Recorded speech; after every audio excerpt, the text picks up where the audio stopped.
Start the clock.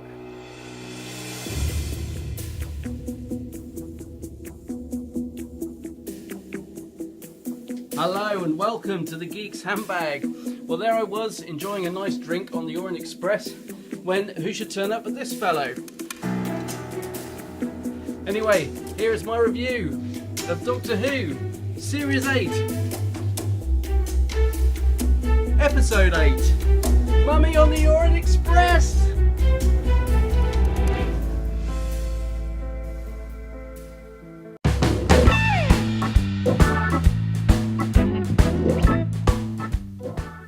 So, Mummy on the Orient Express by Jamie Matheson. I've always fancied going on the Orient Express actually, you know, the lavish carriages, the top-notch food and fine wines, and foxes crooning away to a Queen classic in first class. It was a good opening to the episode, a really scary opening where this mummy slithered towards poor Mrs. Pitt and eventually she met her demise after 66 seconds. I was trying to work out where I'd seen Mrs. Pitt before, but of course she also played Miss Hardacre in the brilliant 7th Doctor story, The Curse of Fenric, where she also sadly met her demise at the hands of two brats that turned into vampires. But yeah, it was a great opening, really visually good. This decaying mummy looked brilliant and was truly scary, really, really horrific. So then we were back with the Doctor and Clara, who seem to have kissed and made up this week after last week's big explosion where Clara told the Doctor she'd had enough and sent him packing.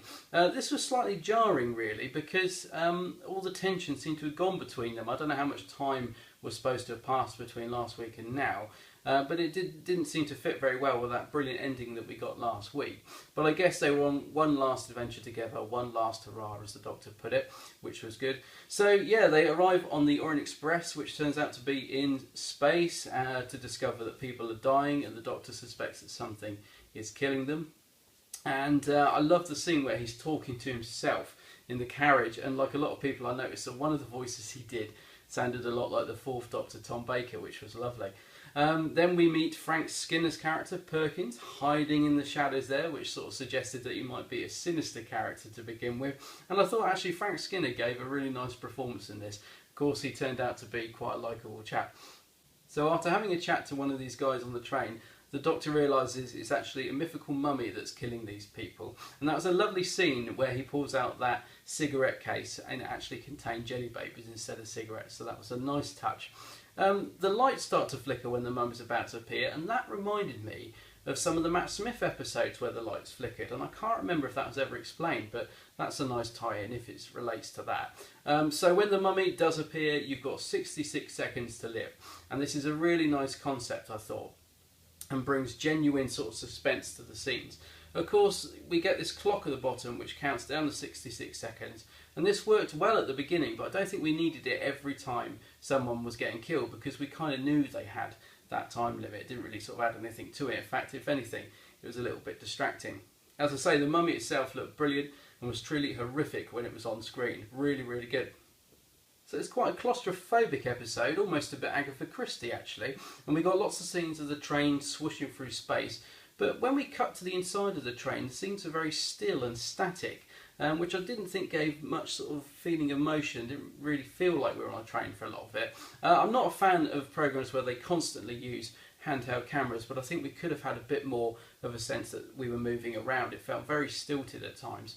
Clara didn't get too much to do this week. She was mainly resigned to looking after Maisie, but it was interesting when the Doctor demanded that she bring Maisie to him to potentially meet her death, and this, of course, sort of reaffirmed Clara's distrust of the Doctor. So when it was all kicking off in the carriage at the end, there was this great scene when the mummy walked through the Doctor, and I thought that looked visually awesome. Of course, Clara brings Maisie to the Doctor. He doesn't let her die. He actually manages to take her place and defeat the mummy by realising there's a key word, we surrender, because the mummy is actually an old soldier. And this all worked really well. I love the fact they managed to get the line, "Are you my mummy?" in there, a little throwback to a previous episode. And yeah, it all worked really well. So this thing inside it was manipulating it.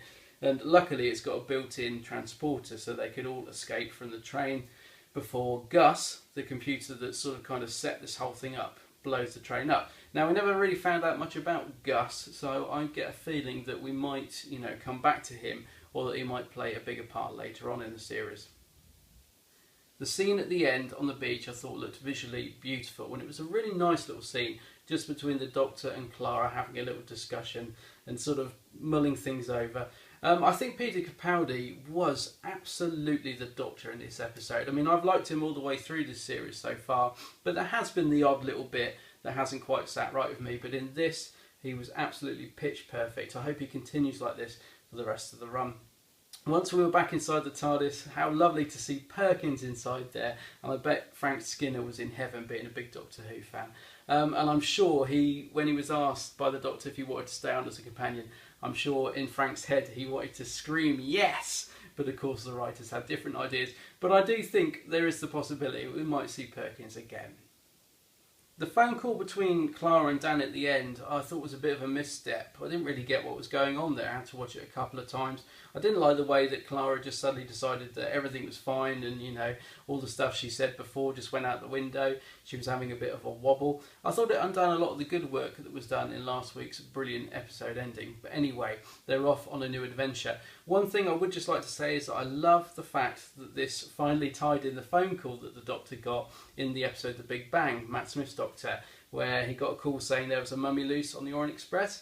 Thought that was great and shows that we knew about this venture all that time ago. So another really strong episode again this week, and a great concept at the heart of this story.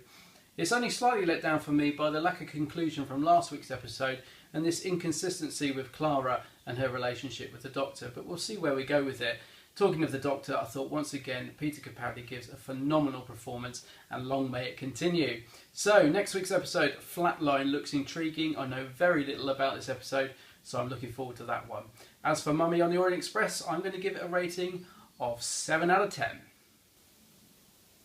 Turns out all he wanted was a jelly baby. Anyway, do check out thegeeksandbag.com for more news and videos. Subscribe to the YouTube channel, like the Facebook page, and do say hello on Twitter. Until the next time, guys, take care. Bye-bye. Are you my mummy?